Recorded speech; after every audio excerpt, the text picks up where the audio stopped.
اعوذ باللہ من الشیطان الرجیم بسم اللہ الرحمن الرحیم یا ایہا الذین آمنوا استعینوا بالصبر والصلاة ان اللہ مع الصابرین ولا تقولوا لمن يقتل في سبيل الله اموات بل احیاء ولکن لا تشعرون وَلَنَبْلُوَنَّكُمْ بِشَيْءٍ مِّنَ الْخَوْفِ وَالْجُوعِ وَنَقْصٍ مِّنَ الْأَمْوَالِ وَالْأَنفُسِ وَالثَّمَرَاتِ وَبَشِّرِ الصَّابِرِينَ الَّذِينَ إِذَا أَصَابَتْهُمْ مُصِیبَةٌ قَالُوا إِنَّا لِلَّهِ وَإِنَّا إِلَیْهِ رَاجِعُونَ۔ محترم خواتین و حضرات، السلام علیکم۔ پیام صبح کے ساتھ ایک بار پھر حاضر میں ہوں آپ کا میزبان انیق احمد۔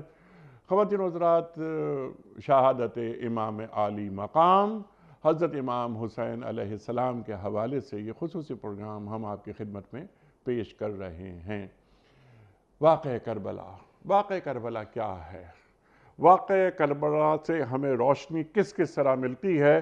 واقعہ کربلا کو ہم اپنی قوت کیسے بنا سکتے ہیں؟ خواتین و حضرات، شہادت امام عالی مقام کا مقصد کیا تھا؟ کیا تبدیلی رونما ہو رہی تھی؟ مثلی لا یبایع مثلہ۔ خواتین و حضرات، مجھ جیسا تجھ سے جیسے کہ بیعت کرے، امام عالی مقام فرما رہے ہیں۔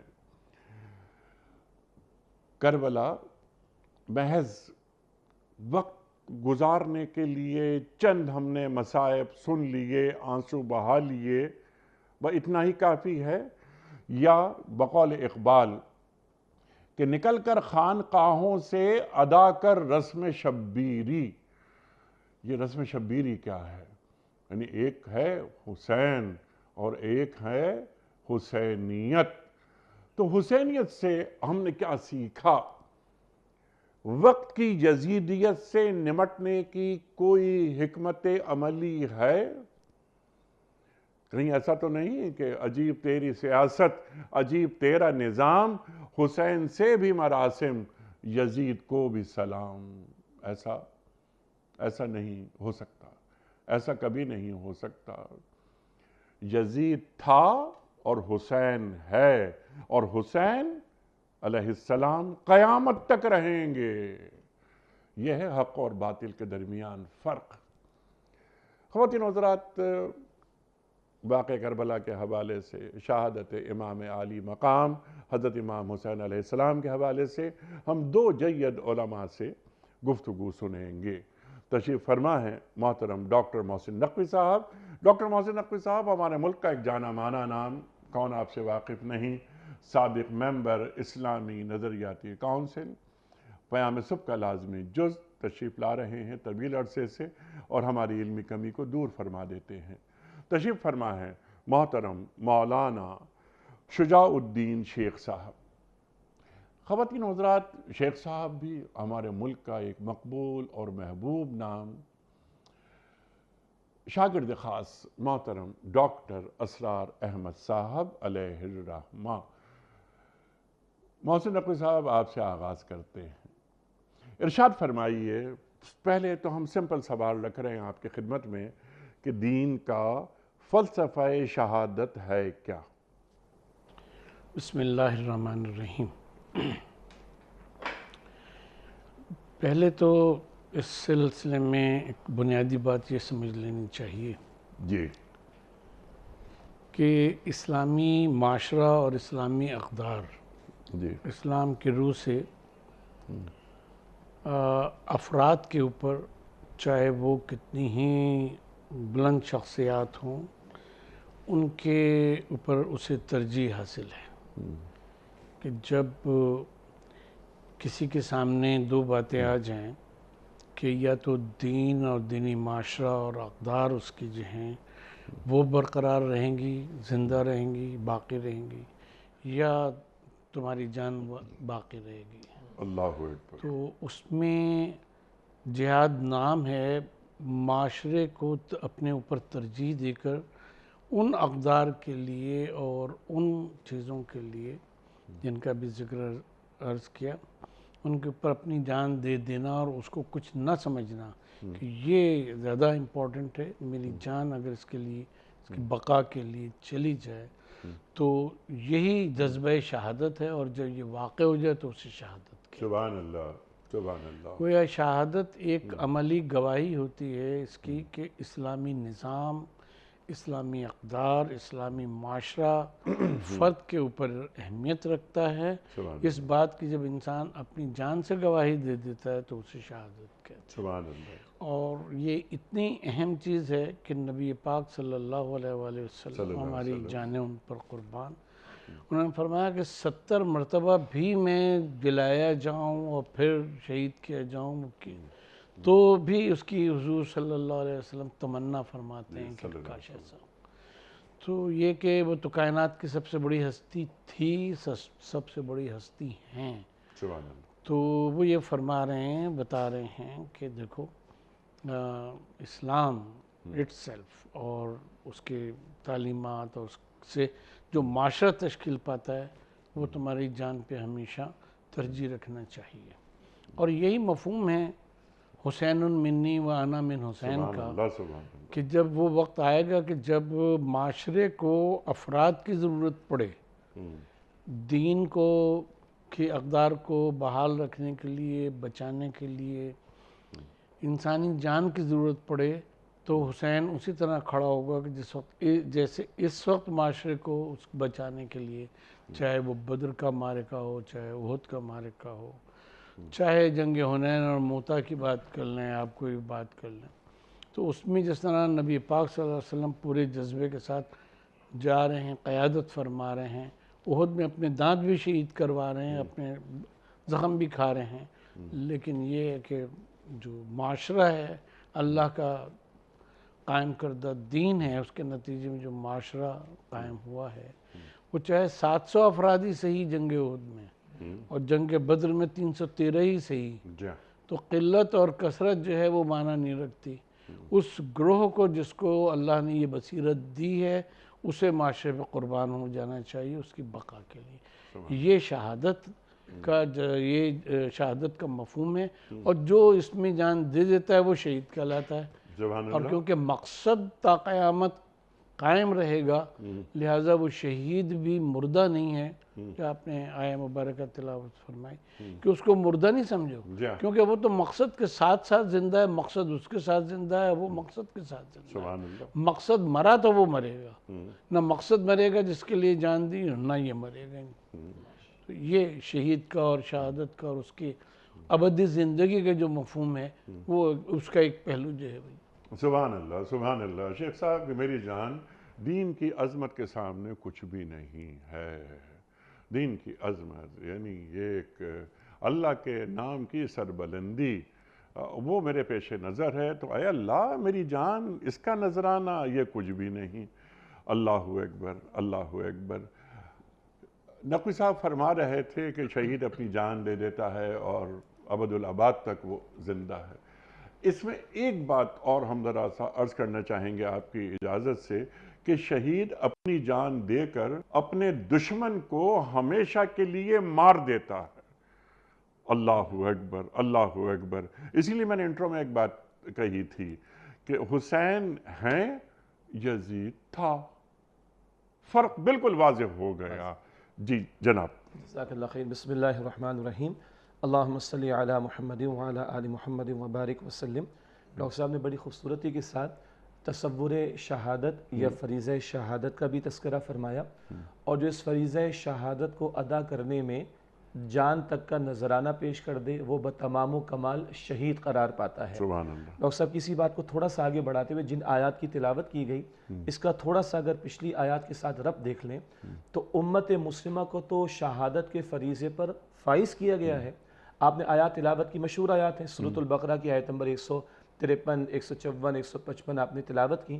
اگر 10 آیات پہلے ہم دیکھیں سورۃ البقرہ میں دوسرے پارے کے آغاز میں، البقرہ کی آیت نمبر 143، اللہ تعالیٰ فرماتا ہے وَكَذَلِكَ جَعَلْنَاكُمْ أُمَّةً وَسَطًا لِتَكُونُوا شُهَدَاءَ عَلَى النَّاسِ وَيَكُونَ الرَّسُولُ عَلَيْكُمْ شَهِيدًا۔ بڑا دلچسپ مقام ہے جہاں امت کے لیے شہداء کا لفظ آ رہا ہے اور رسول اللہ علیہ السلام کے لیے شہید کا لفظ آ رہا ہے۔ اس وضاحت سے فریضہ شہادت بھی واضح ہو جاتا ہے، اور وہ جو جان تک کا نذرانہ پیش کر دے، جیسے ڈاکٹر صاحب نے فرمایا، وہ بتمام و کمال شہید قرار پاتا ہے۔ میں چاہتا ہوں ناظرین کی دلچسپی کے لیے تھوڑا یہ ذکر ہو جائے۔ اللہ فرما رہا ہے وَكَذَلِكَ جَعَلْنَاكُمْ، اس سے قبل وہ تحویل قبلہ کا موضوع، اور امت مسلمہ پہلے بنو اسرائیل ان کو معزول کر کے نبی اکرم علیہ السلام کی امت کو امت مسلمہ قرار دیا گیا، اور امت کے افراد کو کہا جا رہا ہے اس طرح۔ یہ شفٹنگ آف قبلہ، یہ شفٹنگ آف امہ کی علامت بھی ہے۔ بنو اسرائیل معزول، اور بنو اسماعیل میں سے اب محمد مصطفیٰ علیہ السلام، اور اب آپ کی امت کو کھڑا کیا جا رہا ہے۔ تمہیں امت وسط بنایا، وسط کی تفصیل میں نہیں جاتے، لِتَكُونُوا شُهَدَاءَ عَلَى النَّاسِ، تاکہ تم انسانوں پر شہید ہو جاؤ۔ شہید کی جمع شہداء، وَيَكُونَ الرَّسُولُ عَلَيْكُمْ شَهِيدًا، اور رسول اللہ علیہ السلام تم پر شہید ہو جائیں۔ یہاں کیا مطلب ہے؟ جب ہم دویم کلمہ پڑھتے ہیں شہادت، شہادت مانے گواہی کرتے ہیں، اشہد ان لا الہ، ہر ایک ترجمہ کرتا ہے میں گواہی دیتا ہوں کہ اللہ کے سوا کوئی معبود نہیں، اس کا کوئی شریک نہیں، وَأَشْهَدُ أَنَّ مُحَمَّدًا عَبْدُهُ وَرَسُولُهُ، اور میں گواہی دیتا ہوں محمد صلی اللہ علیہ وسلم اس کے بندے اور رسول ہیں۔ اب یہاں شہادت کس معنی میں؟ اللہ کے پیغمبر علیہ السلام نے اپنے قول سے بھی دین کی گواہی پیش کی، اپنے عمل و کردار سے بھی دین کی گواہی پیش کی، اور ایک اجتماعی جد و جہد برپا فرما کر، ڈاکٹر صاحب نے خوبصورت اشارہ کیا، بدر بھی آئے گا، احد بھی آئے گا، احزاب بھی آئے گا، تبوک بھی آئے گا، اور کربلا کا میدان بھی سجے گا، اور امت کی تاریخ تو بھری ہوئی اس بات سے۔ تو وہ اللہ کے رسول علیہ السلام نے گواہی قول سے بھی دی، کردار سے بھی دی، اور ایک اجتماعی جد و جہد برپا فرما کر جہاں طائف کی گلیوں میں آپ کا خون اطہر بہا، جہاں ہجرت کی رات آپ نے اللہ کے گھر کو الوداع کہا، جہاں آپ کا خون اطہر احد کے میدان میں بہا، جہاں 70 صحابہ کی جانوں کے نذرانے احد میں ہیں، جہاں 259 صحابہ کی جانوں کے نذرانے 23 برس کی جد و جہد کے دوران میں ہیں، کس لیے؟ بتمام و کمال اللہ کے دین کو غالب کر کے انسانیت کے سامنے پیش کرنا۔ تو یہ گواہی قول سے، ذاتی عمل سے اور اجتماعی عمل سے اس فریضے کو انجام دینا، اب یہ امت مسلمہ کی ذمہ داری۔ اور اس راہ میں کیا خوبصورت بات آئی، بڑی ڈاکٹر صاحب نے خوبصورتی کے ساتھ فرمایا، مشن اوپر ہے، اقدار کا نفاذ اوپر ہے، میری جان نیچے ہے، لیکن میری جان قیمتی ہو جاتی ہے جب میں اس مشن کی خاطر اپنی جان کو کھپا دیتا ہوں۔ ان صلاتی و نسکی و محیایا و مماتی للہ رب العالمین، جیسا آپ نے بھی سوال میں ارشاد فرمایا، بے شک میری نماز، میری قربانی، میرا جینا، میرا مرنا سب اللہ کے لیے، تمام جہان والوں کا رب، میری زندگی کا مقصد تیرے دی کی سرفرازی، میں اسی لیے مسلمان، میں اسی لیے نمازی۔ تو ایک ہے فریضہ شہادت، اس کو ادا کرنے کے دوران میں جو جان تک کا نذرانہ پیش کر دے وہ تمام و کمال شہید ہے۔ ہاں انہیں مردہ مت کہنا، بل احیا، بلکہ وہ زندہ ہے۔ مشن زندہ ہے تو مشن کے لیے اپنی جان کو پیش کر دینے والا وہ بھی زندہ ہی قرار پائے گا۔ اور جیسے ڈاکٹر صاحب نے ایک حدیث کا اشارہ کیا، آپ اندازہ کریں امام الانبیاء کی تمنا ہے، لَوَدِّتُ أَنْ أُقْتَلَ فِي سَبِيلِ اللَّهِ، کہ میری تمنا میں اللہ کی راہ میں قتل کیا جاؤں، ثم احیا ثم اقتل ثم احیا ثم اقتل، میں زندہ کیا جاؤں پھر قتل یعنی شہید، پھر زندہ کیا جاؤں پھر قتل یعنی شہید کیا جاؤں۔ تو اللہ کے پیغمبر کی تمنا ہے کہ میں راہ خدا میں شہید کر دیا جاؤں۔ باقی ایک الگ نکتہ ہے، اللہ تعالیٰ سورہ مجادلہ میں فرماتا ہے کتب اللہ لاغلبن انا ورسولی، اللہ کا فیصلہ ہے کہ میں اور میرے رسول غالب رہیں گے۔ قومیں مٹائی گئیں، رسولوں کو اللہ تعالیٰ نے محفوظ رکھا۔ باقی ایک علمی بحث ہے، بعض انبیاء شہید ہوئے، زکریا علیہ السلام، یحییٰ علیہ السلام، رسولوں کے تعلق سے اللہ کہتے ہیں وہ غالب رہیں گے، لیکن حضور کی تمنا تھی آپ کے داماد سیدنا علی کو بھی شہادت کا رتبہ ملا، آپ کے داماد سیدنا عثمان کو بھی شہادت کا رتبہ ملا، اور آپ کے خاندان مبارک سے سیدنا حسین کو شہادت کا رتبہ ملا۔ پھر کئی صحابہ حضور کی دور میں جان دے رہے ہیں وہ دین کے غلبے کے لیے، اور جب دین پر آنچ آنے کا معاملہ آتا ہے، بات کریں گے آگے انشاءاللہ، تو وہاں سیدنا حسین کھڑے ہوتے رضی اللہ عنہ، چاہے چند نفوس قدسیہ ساتھ ہیں، یہ تعداد کا کم ہونا مسئلہ نہیں، مشن کا اعلیٰ اور عظیم ہونا اہم بات ہے، اور اگر ہم اس کے لیے اپنی جان تک کا نذرانہ پیش کر دیں تو یہ بتمام و کمال شہادت کرتا ہے۔ سبحان اللہ سبحان اللہ۔ تو اس کے لیے حسینیت، آج کے پروگرام کے حوالے سے ہم بات کریں، حسینیت سمجھ میں آنی ضروری ہے۔ آپ دونوں حضرات نے فرمایا نا کہ میری جان کچھ بھی نہیں ہے دین کی سر بلندی کے لیے، اللہ اکبر، ان صلاتی و نسکی و محیایا و مماتی للہ رب العالمین، یہ میری نمازیں، میری قربانیاں، میری حیات، میری موت، اے اللہ سب تیرے لیے ہے۔ اللہ اکبر۔ آپ نے دوران گفتگو ایک حدیث تلاوت فرمائی تھی کہ حسین و منی و انا من حسین، حسین مجھ سے ہیں اور میں حسین سے ہوں۔ اللہ اکبر، اللہ اکبر۔ ذرا اس کو کھولیے، پھر ذرا ہم حسینیت پر بات کروائیں گے آپ سے۔ ارشاد۔ دیکھیں، ہم یہ بات عرض کریں کہ اگر یہ نانا اور نواسے کا رشتہ حضور نہیں بیان فرما رہے ہیں، ٹھیک ہے، کیونکہ سب کو پتہ ہے کہ بیٹا ہو، پوتا ہو، نواسا ہو، وہ نانا اور اسی سے ہوتا ہے۔ بات یہ ہے کہ اس سوال کا جواب ہمارا خیال ہے کہ اس سوال میں پوشیدہ ہے کہ جو دور امام حسین علیہ السلام کا ہے جس میں آپ نے قیام فرمایا، جی، اس میں اگر خود رسول اللہ صلی اللہ علیہ وسلم زندہ ہوتے تو وہ کیا کرتے؟ ان کا اس وقت اسوہ حسنہ کیا ہوتا؟ وہ وہی ہوتا کہ جو مکے میں اور مدینے میں رہا، باطل کی نفی کرنا، باطل خداؤں کو رد کرنا، دین کو آہستہ آہستہ لوگوں میں اس طرح سے وہ کرنا کہ وہ ہجرت کر جائیں، سب مال و متاع سب چھوڑ جائیں، ان کی اس کے نظر میں قیمت نہ ہو، بلکہ دین کی قیمت ہو کہ ہاں ہمیں سب کچھ چھوڑ کے جا رہے ہیں۔ اللہ، چنانچہ بخاری شریف کی حدیث ہے یہ کہ جس میں یہ آتا ہے کہ ایک صاحب تھے، ان کو مہاجر ام قیس کہا جاتا تھا، اور اس میں یہ ہے اس کی حدیث میں، اس حدیث میں کہ حضور فرماتے ہیں کہ جس نے جس نیت سے ہجرت کی اس کے لیے ہی اس کا اجر ہے۔ ایک صاحب نے ام قیس سے نکاح کے لیے ہجرت کی تھی، تو ان کا اس کی ہجرت جو ہے وہ ام قیس سے، تو لوگ صحابہ کرام ان کو مہاجر ام قیس کہا کرتے تھے۔ لکل مرء ما نویٰ، ہر ایک شخص کو وہ ملے گا جس کی اس نے نیت کی۔ اسی صورت سے پھر جب مدینے آپ تشریف لے آئے تو مدینے میں قبائلی سردار بھی تھے، ان کے اپنے اپنے نظام بھی چل رہے تھے، یہ بھی تھا وہ بھی تھا، ایک تمدنی اور وہ جو تھا ماحول، وہ سارا کچھ موجود تھا۔ جو چیز موجود نہیں تھی وہ شریعت محمدیہ موجود نہیں تھی ان کے درمیان، نبی کریم صلی اللہ علیہ وسلم کی تعلیمات اور یہ سب۔ پھر مدینے کا پورا دور آپ دیکھ لیں، ان چیزوں کا، حدود کا، تعزیرات کا، معاشرتی اقدار کا، معاشرہ کیسے تشکیل پائے گا، ان سب آیات کا نزول، اور حضور نے اس کو برپا کر کے دکھایا، اس معاشرے کو قائم کر کے دکھایا۔ یہ صرف کتابی باتیں نہیں تھیں، وہ قائم کر کے دکھایا۔ اور پھر اس کی کنٹینیوشن دیکھیں خلفائے راشدین کے دور میں، وہ چیز کنٹینیو ہوئی اور چلی، کیونکہ ایک چیز قائم ہو گئی تھی۔ اب یزید کا جو دور آتا ہے، اس میں وہ بنیادی اقدار کے جو مدینے میں تھیں، جن کی آبیاری مکے میں کی گئی، پھر مدینے میں اس کی بنیاد رکھ کے اور معاشرے کو اس کے اوپر برپا کیا گیا، اور پھر وہ معاشرہ 40 سال میں جا کے خلفاء کے دور میں، خلفاء راشدین کے دور میں مستحکم ہوا۔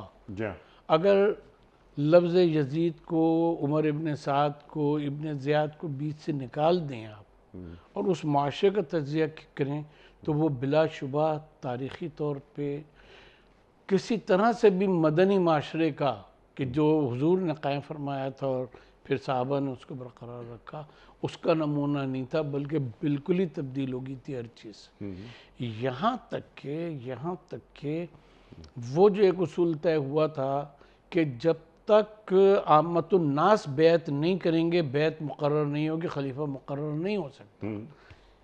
ایک جو اسلامی سیاست کا بہت بڑا ایک رکن ہے یہ بات کہ بیعت ہونا، بیعت عامہ ہونا، ٹھیک ہے، وہ بھی نہیں تھا۔ اس کے باوجود حکومت کی تشکیل ہو جانا اور پھر سب چیزیں بدل جانا۔ تو امام حسین علیہ السلام یہ سمجھتے تھے الناس علی دین ملوکہم، جو عربی کا معروف جملہ ہے، کہ لوگ جو ہیں وہ اپنے جو بھی حکمران ہوتا ہے اس کے راستے کے اوپر چل دیتے۔ رسول اللہ صلی اللہ علیہ وسلم نے، وہ سردار کائنات تھے، اس معاشرے کے سردار بھی تھے، آنکھوں کے سامنے سب چیزیں تھیں، تو معاشرہ ان کو دیکھ دیکھ کے معاشرہ بنتا رہا۔ یعنی اگر ہم یہ کہیں کہ مدنی معاشرہ کیسے وجود میں آیا اور اس کے خد و خال کیا تھے، ہم کہیں گے اسوہ رسول کو دیکھتے گئے اور معاشرہ بنتا گیا. ٹھیک ہے. اب وہ معاشرہ جو تھا وہ بعد میں برقرار رہا سبحان اللہ. خلفاء کے دور میں رحمہم اللہ جمیعا اجمعین. ٹھیک ہے. اب یہ معاشرہ جو ہے جو اس کے بعد چلتا ہے 61 ہجری میں جا کے امام حسین علیہ السلام کی شہادت ہوتی ہے. تو اس 20 سال میں کوئی ایسا نہ رہا کہ جس کو دیکھ کے معاشرہ بنتا رہے یا وہ معاشرہ جو ہے وہ برقرار رہے کہ جو حضور صلی اللہ علیہ وسلم نے صحابہ نے قائم کیا تھا. اب جب یہ بگڑ رہا ہے اور ختم ہو رہا ہے یہ معاشرہ، اس کے بنیادی اقدار ہی موجود نہیں ہیں، تو اب یہ ہے کہ دین اور دینی اقدار باقی رہیں گی چاہے حسین کی جان چلی جائے. یہ وہی ایٹیٹیوڈ ہے جو نبی پاک صلی اللہ علیہ وآلہ وسلم نے مکے کے قبائلی سرداروں، مدینے کے یہودی اور یہودی سرداروں اور رہبان اور وہ جو اس میں حکمران لوگ تھے ان کے مقابل آپ نے اختیار کیا تھا. ٹھیک ہے. اسی لیے آپ فرماتے ہیں بار بار کہ اگر مجھے شہید کیا جائے پھر میں زندہ کیا جاؤں پھر وہ کیا جاؤں، کیونکہ مجھے تو یہ معاشرہ برپا کرنا ہے، معاشرہ قائم کرنا ہے جو اللہ تبارک تعالیٰ نے میری ذمہ داری قائم کی ہے. تو حسین منی و انا من حسین کا مطلب یہ ہے کہ جب وہ دور آئے گا کہ جب انسان کو یعنی میں اگر موجود ہوں گا تو میں جو کردار اب ادا کر رہا ہوں اور اس وقت میں ادا کرتا تو حسین میری جگہ یہ کردار ادا کرے گا. سبحان اللہ سبحان اللہ. اور حسین نے وہ کردار ادا کر کے دکھایا.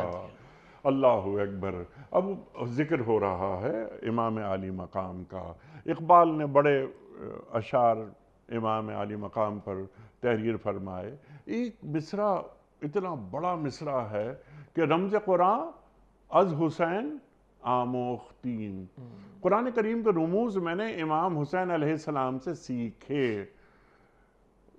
وہ معاشرہ، اس معاشرے میں یعنی 40 ہجری کے بعد جو آپ نے فرمایا کہ اس کے بعد کیونکہ خلافت راشدہ اور سرکار دو عالم صلی اللہ علیہ وآلہ وسلم کا دور امام عالی مقام کے سامنے سب کچھ، لیکن جب شرعیت ختم ہو گئی، جب عدل کا نظام ختم ہو گیا، جب آمرانہ نظام سامنے آ رہا ہے، اللہ اکبر، یعنی حرام کو حلال اور حلال کو حرام بنایا جا رہا ہے. بہت سارے کمالات، اب کہاں کہاں تک اسے بیان کریں. میں چاہتا ہوں آپ گفتگو زیادہ فرمائیے. آپ یہ فرمائیے کہ قرآن کریم تمام روشنی کے سوتے آتے ہیں قرآن یا صاحب قرآن سے. تو اقبال جب یہ فرماتے ہیں کہ رمز قرآن از حسین آموختیم، تو اقبال کا اشارہ کس جانب ہے؟ اقبال کیا سیکھ رہے ہیں امام عالی مقام سے؟ بسم اللہ الرحمن الرحیم. ڈاکٹر صاحب نے بھی بہت ساری قیمتی باتیں ہمارے سامنے رکھی. جی. ایک بڑی پیاری بات آئی کہ بحث نانا و نواسے کا رشتہ نہیں. جی ہاں. یہ اصل میں تو سنت رسول کے تسلسل کا معاملہ ہے صلی اللہ علیہ وسلم. چنانچہ ایک اور حدیث جو بخاری شریف میں بھی ہے، حضور نے فرمایا من رغب عن سنتی فلیس منی، جس سے میری سنت کو ترک کر دیا، میری سنت سے منہ موڑ لیا، اس کا مجھ سے کوئی تعلق نہیں ہے. تو اہل بیت ہوں رضی اللہ تعالیٰ عنہ اجمعین، صحابہ کرام رضی اللہ تعالیٰ عنہ اجمعین، یہ اللہ کے رسول علیہ السلام کی سنت کا تسلسل ہیں. اور سچی بات ہے کہ فرض بھی ان کا بنتا ہے کہ جب سنت رسول علیہ السلام کی مخالفت کا دور ہو، سنت نے جو نظام حکومت عطا کیا اس میں خلا آ رہا ہو یا ڈیویشن ہو رہی ہو یا مخالفت کا معاملہ آ رہا ہو، تو وہاں اگر حسین نہ کھڑے ہو تو اور کون کھڑا ہوگا رضی اللہ تعالیٰ عنہ.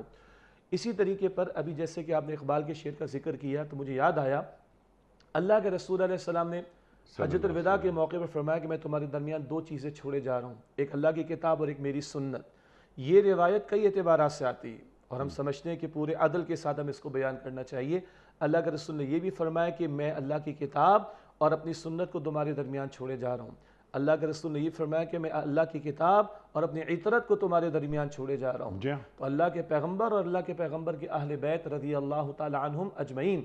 اسی طرح حضور فرماتے ہیں علیکم بسنتی بسنت الخلفاء راشدین المہدیین، تم پر میری سنت پر عمل کرنا بھی لازم ہے اور میرے خلفاء راشدین جو ہدایت یافتہ ان کی سنت پر عمل کرنا بھی لازم ہے. کہنا یہ چاہ رہا ہوں قرآن جمع صاحب قرآن، جمع اہل بیت، جمع صحابہ کرام، یہ پیکج ہمارے لیے مکمل ہوتا ہے۔ ابوالکلام آزاد مرحوم نے بڑی پیاری بات کہی، اگر کتاب و سنت کی بنیاد پر کوئی معاشرہ دیکھنا ہے، ڈاکٹر صاحب نے اقدار کی بات کی نا، مکی دور میں ابھی آغاز ہے، مدنی دور میں معاشرہ تشکیل پا رہا ہے، مدنی دور میں نظام غالب ہو رہا ہے، اس کے غلبے کے بعد خلفائے راشدین کے دور میں اس کی توسیع بھی ہے اور اس کا تحفظ بھی ہو رہا ہے، اور جب اس میں بگاڑ پیدا ہوا جس کے چند اصولوں کی مخالفت کی طرف آپ نے اشارہ کیا تو سیدنا حسین کھڑے رضی اللہ عنہ۔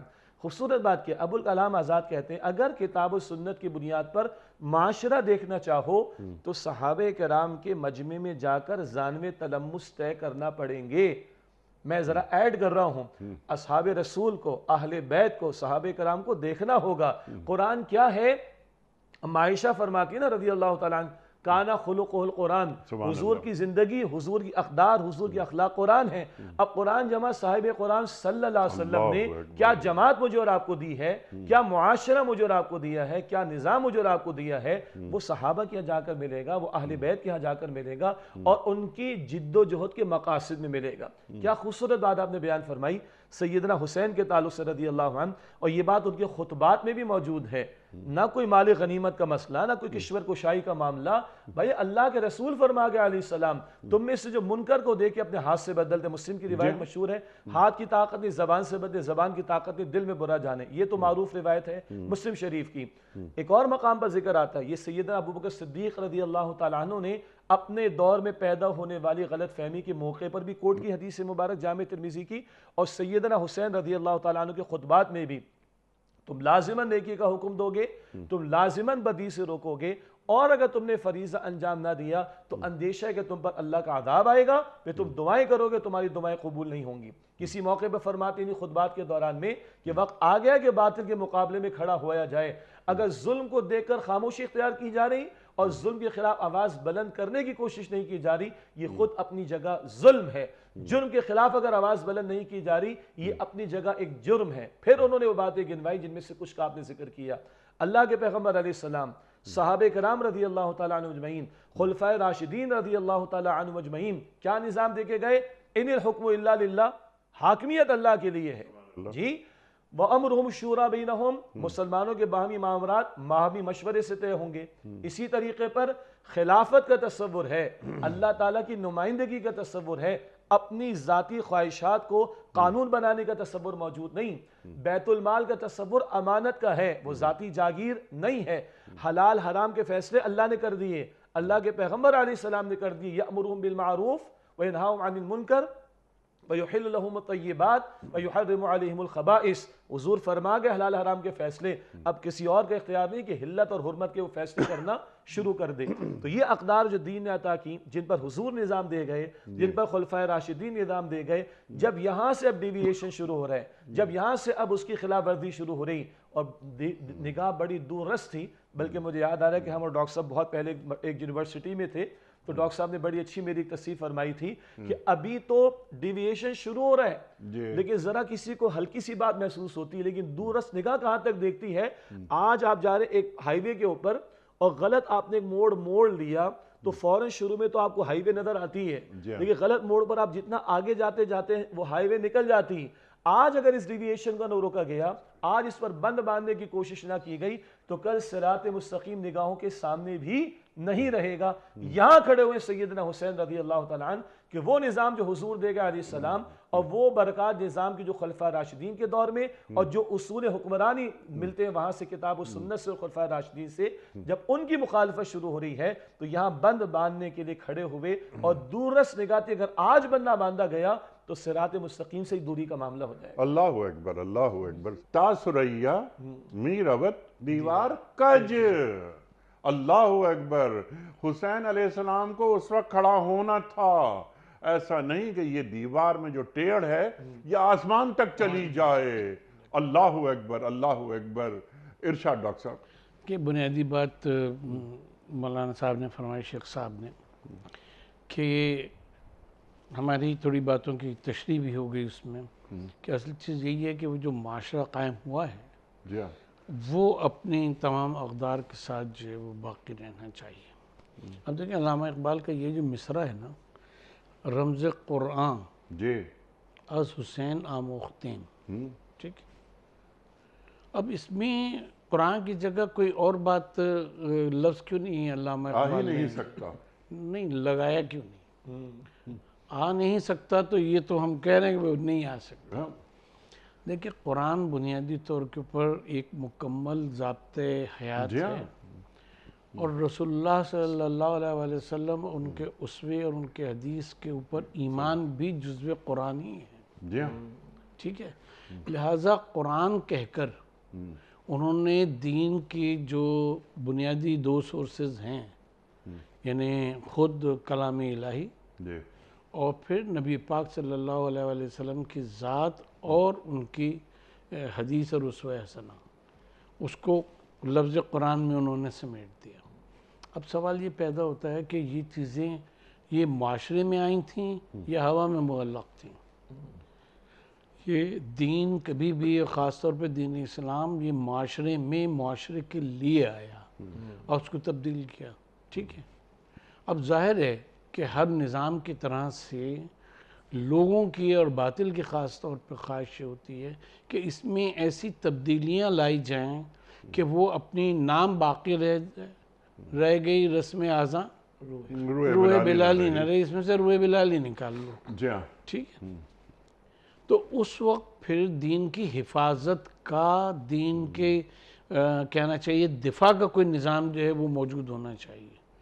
تو ایک تو نبی پاک صلی اللہ علیہ وآلہ وسلم کی معیت میں جہاد ہے، اس کے بعد بھی جہاد ہے جو ساقط نہیں ہوتا، جی ہاں، یہاں تک کہ جب وقت وہ آ جائے کہ صرف قرآن رہ جائے، اس کی رسم کتابت رہ جائے اور یہ رہ جائے، اس وقت لازم ہے، امام حسین علیہ السلام نے بتایا اسی بات کو جو آپ نے فرمایا کہ سنت کا اور اس کا جو نظام ہے اس کی کنٹینیویشن ہے یہ امام حسین علیہ السلام کا اقدام، کہ اب امام حسین علیہ السلام جب کھڑے ہو رہے ہیں، وہ کر رہے ہیں، اور علامہ اقبال کہہ رہے ہیں کہ رمز قرآن میں نے وہاں سے سیکھا کہ اگر اس کی حفاظت کا، مستقل حفاظت کا کوئی نظام نہ ہو، اس کے دفاع کا کوئی مستقل نظام نہ ہو، تو یہ کتاب رہ جائے گی، سنت رسول بھی کتابوں میں، بخاری شریف میں، مسلم شریف میں رہ جائے گی یا اور مجامع حدیث میں، لیکن معاشرے سے اس کا ربط جو ہے وہ کٹ جائے گا۔ جب معاشرے سے اس کا ربط کٹنے لگے تو حسین اور حسینیت کو یاد کرو، وہ وقت ہے کہ جب تمہیں معاشرے میں اس کا دفاع کرنا اور اس کو باقی رکھنا ہے۔ یہ ہے رمز قرآن از حسین آموختین، اور یہی ہے حسینیت، یہی حسینیت ہے۔ جی سبحان اللہ سبحان اللہ۔ اب جیسے ڈاکٹر نے فرمایا کہ یہی ہے حسینیت، ہم سب نام لیوا ہیں امام عالی مقام کے، اور ہم قیامت تک نام لیتے رہیں گے، اور یہ غم ہمیشہ ہمیں تازہ محسوس ہوتا رہے گا۔ اللہ اکبر۔ لیکن جو اقدار یا جو پوری گفتگو آپ دونوں حضرات نے عطا فرمائی ہے، اس گفتگو کا تعلق زمین سے ہوتا ہے نا۔ ابھی آپ بات فرما رہے تھے، گفتگو ہوا کے لیے نہیں ہوتی، ایک معلق رہنے کے لیے نہیں ہے، یہ دین، نظام، قرآن، صاحب قرآن، سیرت، سنت، افکار عالیہ، یہ محض گفتگو ایسا نہیں ہے۔ اللہ اکبر۔ هو الذی ارسل رسولہ بالہدی ودین الحق لیظہرہ علی الدین کلہ، وہاں تک بات جاتی ہے، اور اللہ کے رسول صلی اللہ علیہ وآلہ وسلم نے کر کے دکھایا، اور امام عالی مقام نے اپنی آنکھوں سے دیکھا کہ اللہ کی زمین پر اللہ کا نظام کیسے نافذ ہوتا ہے۔ اللہ اکبر۔ تو وہ رکاوٹیں کیا ہیں، رکاوٹیں کیا ہیں جو ہمیں حسینیت سے قریب نہیں ہونے دیتی؟ آج پورا مسلم گلوب ہم دیکھتے ہیں، ہمیں حیرت ہوتی ہے اس بات پر، کبھی تنہائی میں بیٹھ کے سوچیں کہ ہم سب حسین کے نام لے ہوئے ہیں، لیکن یزید سے ہاتھ ملانے پر ہم وقت تیار رہتے ہیں، ایک کال آ جاتی ہے، ہماری ٹانگیں کانپنے لگ جاتی ہیں۔ اللہ اکبر، اللہ اکبر۔ نام لیوا ہیں حسین کے۔ اگر 73واں کوئی ہوتا کربلا میں تو ہم سب قسم کھا کے کہتے ہیں کہ 73واں میں ہوتا۔ اللہ اکبر کبیرہ۔ ڈاکٹر صاحب نے بڑی خوبصورت بات بیان فرمائی قرآن کریم کے تعلق سے۔ میں چاہوں گا کہ یہ جملہ ایڈ ہو جائے، آج کیا چلتے پھرتے قرآن کو نظر آ رہے ہیں اس معاشرے میں؟ اللہ اکبر۔ صحابہ کا طرز عمل، سیدنا حسین کا طرز عمل، اہل بیت کا طرز عمل، محمد مصطفیٰ علیہ السلام کا طرز عمل، وہ الفاظ میں نہیں، وہ اعمال و کردار میں قرآن نظر آتا تھا۔ سبحان اللہ۔ انیس صاحب آپ نے هو الذی ارسل رسولہ بالہدی ودین الحق والی آیت سنائے، بارہا ہم ہر موقع پر اس کو کوٹ کرتے ہیں۔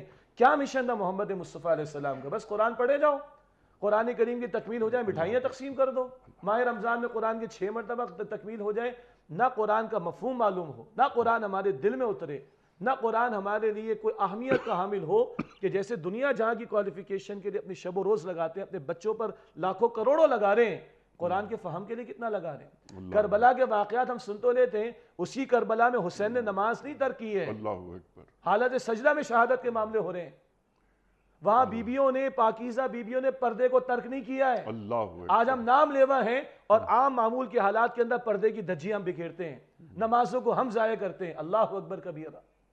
منکرات کو دیکھ کر کوئی کڑن ہونا تو دور کی بات ہے، آج تم کمپرومائز کر کے بیٹھے ہوئے، بے حیائی، فحاشی، عریانی، سود خوری، حرام خوری، لوٹ خسوٹ کا معاملہ، یہ تو کمپرومائزڈ معاملات ہیں ہمارے، اور دعویٰ ہے کہ محمد مصطفیٰ کے نام لیوا ہے صلی اللہ علیہ وسلم، دعویٰ ہے کہ ہم حسینی ہیں۔ بڑی بھاری بات آپ نے بیان فرما دی۔ دعویٰ تو یہی اگر کوئی 73واں ہوتا تو میں جان کا نذرانہ پیش کر دیتا۔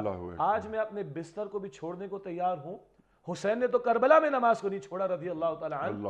آج میں معمول کے حالات میں فرض نماز کے لیے کھڑا ہونے کو تیار ہوں۔ اللہ اکبر کی صدا، اللہ اکبر کبیرہ۔ ارے مسلمان ملکوں میں تو اذان کی آواز آتی ہے، ہاں وہ اللہ اکبر، وہ کربلا کی ایک اللہ اکبر ہے، وہ ایک اللہ اکبر کربلا کی ہے۔ یا وسعت افلاک میں تکبیر مسلسل، جی ہاں، وہ علی اکبر کی اذان، جی اللہ اکبر۔ جی، اور میں عرض کرنا چاہوں گا تکبیر رب کے تقاضے کے لیے حسین بھی کھڑے ہوئے ہیں۔ اللہ کا نام بڑا ہوگا، فرد کی حکمرانی نہیں چلے گی، بندوں کا نظام نہیں چلے گا، بندوں کا قانون نہیں چلے گا، بندوں پر بندوں کا قانون نہیں چلے گا، بندوں پر رب کا قانون چلے گا۔ عرض کرنا چاہ رہا تھا، یا وسعت افلاک میں تکبیر مسلسل، یا خاک کی آغوش میں تسبیح و مناجات، وہ مذہب مردان خداگاہ و خدا مست، یہ مذہب ملاؤ جمادات و نباتات۔ تصور دینی بگڑ گیا نا۔ میں نے رمضان کی نمازیں ادا کر لی، میں کامیاب، کسی کا 10 دن کا، کسی کا 12 دن کا اسلام قبول، اس کے بعد چھٹی، ہاں ہم یہ سب کچھ کر لیں گے، اس کے بعد بیٹھ جائیں گے فارغ ہو کر۔ نہ قرآن ہم نے کھولنا ہے، نہ سیرت کا مطالعہ ہم نے کرنا ہے، نہ محمد مصطفیٰ کی سیرت کو دیکھیں۔ ارے کہاں لگی زندگی؟ کیوں خون بہا طائف میں؟ کیوں خون بہا احد کے میدان میں؟ کیوں گھر بار کو چھوڑ دیا؟ کیوں ہجرتیں ہو گئیں؟ کیوں 70 صحابہ کے لاشیں احد میں اٹھا لیے؟ اور سنیں، خلفائے راشدین میں سے 3 کی شہادت ہوئی ہے، سیدنا عمر، سیدنا عثمان، سیدنا علی رضی اللہ تعالی عنہ۔ جو معاملہ کیا ہے؟ مشن اوپر ہے، لیظہرہ علی الدین کلہ۔ اس مشن کے دوران میں تو حضور کا خون بھی بہتا ہے، اور جب مشن کے مطابق دین غالب ہوتا ہے تو اس کے غلبے کو برقرار رکھنے اور اس کی توسیع اور تحفظ کے دوران میں 4 میں سے 3 خلفاء کی شہادت ہو رہی ہے۔ تو امت کی تو تاریخ اس سے بھری ہوئی ہے۔ یہ جانیں سب سے زیادہ قیمتی، انبیاء کی جماعت سب سے قیمتی، اور انبیاء کے بعد صحابہ اور اہل بیت کی جماعت سب سے قیمتی۔ ان قیمتی جانوں کو تو ہم دیکھ رہے ہیں راہ خدا میں قربان ہوتے ہوئے، اور آج امت بستر چھوڑنے کو تیار نہ ہو، حرام چھوڑنے کو تیار نہ ہو، پسینہ بہانے کو تیار نہ ہو، تو اپنے دعووں کو ریوزٹ کر لینے کی ضرورت ہے۔ جی بالکل، اور اس کے ساتھ ساتھ اپنے عہد کے یزید سے ہاتھ ملانے کو تیار ہے۔ وہاں حسین محسوس کریں کہ اصولوں پر کمپرومائز شروع ہو گیا، جی تو جان دے دیں۔ جی، اور آج تو پورے دین کی عمارت گری ہوئی۔ اے خاص، اے خاصان رسول، وقت دعا ہے، امت پہ تیری آ کے عجب وقت پڑا ہے۔ وہ دین جو بڑی شان سے نکلا تھا وطن سے، پردیس میں آج غریب الغربا ہے۔ اللہ اس کے رسول سے جنگ ہم جاری رکھیں سود کے دھندے کر کے، دام لے کے کتاب و سنت کی بالا رسی ہوگی، قانون میں لکھا ہے ہمارے، اور قوانین بنائے شریعت کے خلاف۔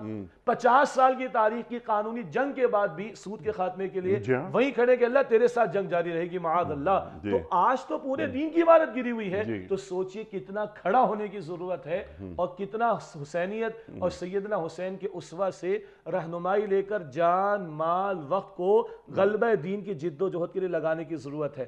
اگر تو ان مجالس کا حاصل یہ نکلتا ہے، ان محفلوں کا حاصل اگر یہ نکلتا ہے، تو خدا کی قسم ہم بھی حضور سے ہوں گے اور ہم بھی حسین سے ہوں گے رضی اللہ تعالی عنہ۔ اور باقی گفتگو ہو جائے, ہم کھانے پینے کے بعد آرام سے 2 چھٹیاں بھی منا لیں اور اس کے بعد اپنے معمولات میں لگے رہیں, تو پھر یہ دعوے ہیں, ان دعووں کا عملاً کوئی ثبوت پھر نہیں ہے. اس کو پھر میں کم سے کم منافقت کہتا ہوں. اقرار بہت کچھ ہے, عمل ہمارا گواہی پیش نہیں کرتا. اسی گفتگو کو ہم جسے کہتے ہیں سرنامہ بنا کے میں آپ کی خدمت میں پیش کرتا ہوں ایک سوال کی صورت میں. کربلا قوت ہے ہماری, کیا امت کی سطح پر کربلا ایک قوت ہمیں نظر آتی ہے؟ ہم نے حسین علیہ السلام سے کچھ سیکھا, یا وہی جو بات شیخ صاحب نے فرمائی کہ محض گفتگو پھر گفتگو, اللہ اکبر. وہ بات فرما رہے تھے بیویوں نے پردہ نہیں چھوڑا, اللہ اکبر. حضرت زینب سلام اللہ علیہا یزید کے دربار میں کھڑی ہیں اور آپ فرما رہی ہیں کہ یزید تجھے حکومت نہیں ملی, تجھے مہلت ملی ہے. وہ کردار سامنے آ رہا ہے.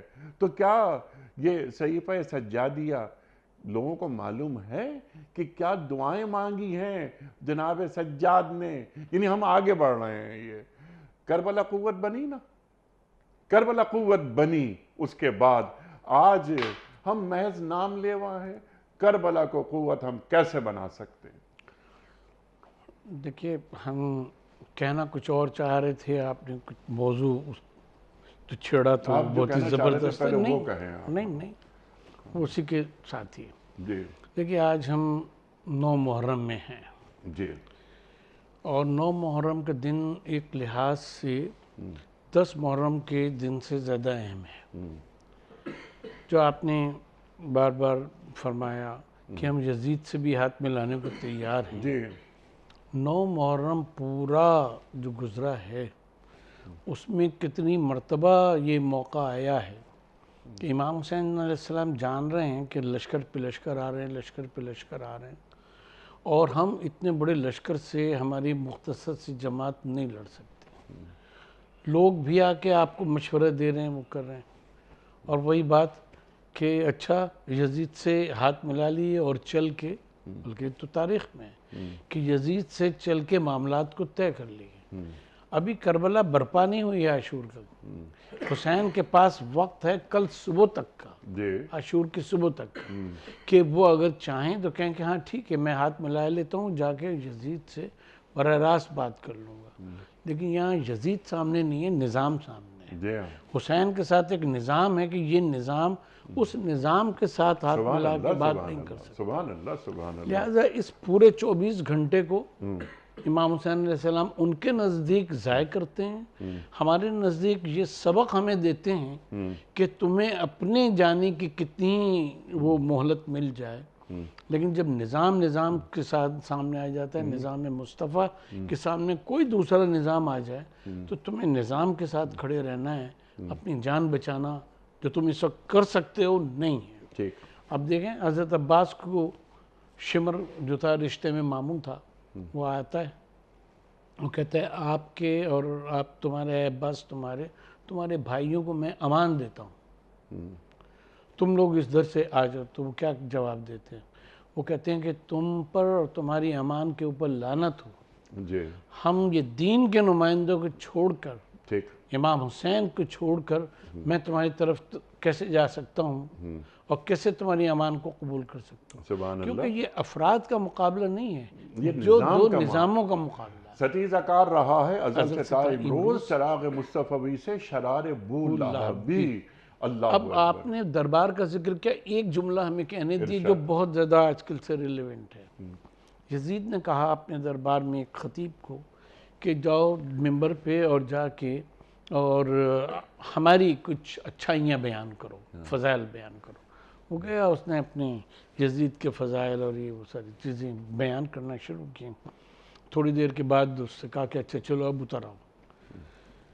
تو امام زین العابدین علیہ السلام نے اس وقت ایک جملہ کہا ہے جو اس وقت کے ہمارے خطبہ, ذاکرین اور واعظین کو ہلا دینے کے لیے کافی ہے. آپ فرماتے ہیں کہ کیا مجھے بھی اجازت ہے کہ لکڑی کے اس ڈھانچے کے اوپر جا کے, ممبر رسول نہیں کہتے اس کو, لکڑی کے اس ڈھانچے پہ جا کے میں بھی کچھ بیان کروں؟ تو وہ اجازت دے دیتا ہے. آپ جاتے ہیں اور پھر وہ اسلام اور رسول اللہ صلی اللہ علیہ وسلم اور اہل بیت اور سب کے وہ فضائل اور اسلام کا نقشہ جو ہے وہ کھینچتے ہیں. سبحان اللہ.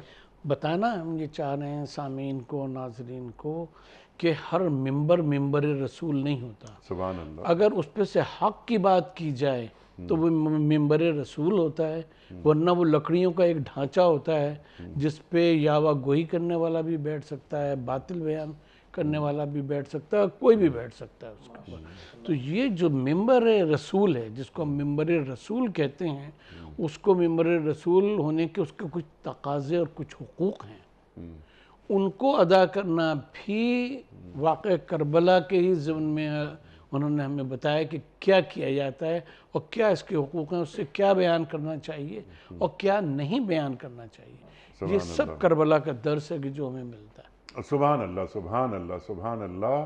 اللہ اکبر. شب عاشور کا آپ نے واقعہ بیان کر رہے ہیں. تو شب عاشور صبح سویرے رن پڑنا ہے، وہ بھی گھمسان کا رن، راتوں رات چلا جائے جس کو جانا ہے.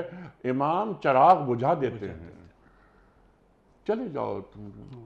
جب چراغ روشن ہوا کوئی ایک بھی اپنی جگہ سے نہیں ہلا. تو وہ کردار ہے. یہ کردار جب مجتمع ہو جاتا ہے تو پھر نظام سے ٹکرا جاتا ہے. کفر کا نظام یزید اس کی علامت، دین کا نظام حسین اس کی علامت. اللہ اکبر، اللہ اکبر. شیخ صاحب کا بڑا ممنون، نقوی صاحب آپ کا بڑا ممنون. آپ دونوں حضرات تشریف لائے. خواتین و حضرات، آج یہ خصوصی پروگرام ہم نے کوشش کی کہ شہادت امام عالی مقام حضرت امام حسین علیہ السلام کے حوالے سے گفتگو ہو، سیکھیں اپنے معزز علماء سے. بہت اہم نکات سامنے آئے. شاہ ہست حسین، بادشاہ ہست حسین، دیں ہست حسین، دیں پناہ ہست حسین. سرداد نداد دست در دست یزید، حقہ کے بنائے لا الہ ہست حسین. کل تک کے لیے اجازت دیجیے. خدا حافظ.